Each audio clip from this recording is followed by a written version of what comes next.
উত্তর চরিলাম গ্রাম পঞ্চায়েতের ৮ নম্বর ওয়ার্ড ফকিরামুড়া এলাকায় রয়েছে কৃষকদের বিশাল পরিমাণ সবজির জমি। বিধ্বংসী বন্যার পর শিলাবৃষ্টিতেও ধ্বংস হয়ে যায় ফসল। এখন তারা আলু চাষ করবেন, হাতে কোনো টাকা পয়সা তাদের নেই। আলু চাষ করতে রাজ্য কৃষি দপ্তরের কাছে সাহায্যের আবেদন জানান এই মাঠের কৃষক ফারুক মিয়া, বাহাদুর মিয়া, ফজলু মিয়া, জোহারা বেগম, আবু সাহেব। আমরা কৃষিখাত কিছুদিন আগে বন্যায় একবারে ক্ষতিগ্রস্ত হয়েছে। তারপরে আমরা মনে করেন কোনো রকমে আবার ধার ঋণ কইরা আবার কিছু করছি।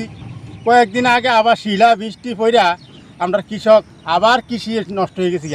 আমরা বাঁচার উপায় নেই, দেয় না ঘরের মহিলা বন্ধু নেন মাঠে নামাইছি, ঠিক মতো রান্না বন্ধু হইতে আসে না।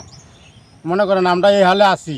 কারণ সরকার আমরা আগে ভর্তি দিছে ১,০০০ টাকা করে বলে দিছে, কিছু পাইছে কিছু পাইছি না। কারণ আমরা এভাবে আছি, ১,০০০ টাকা দিয়ে আমরা সংসার চলে।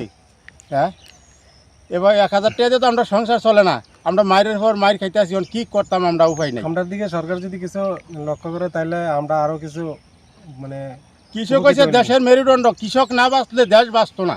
এটা সরকারও জানে, সবাই জানে, জনসাধারণ সবাই জানে, কিন্তু জানেও জানে না এরকম ভাব হয় সবাই।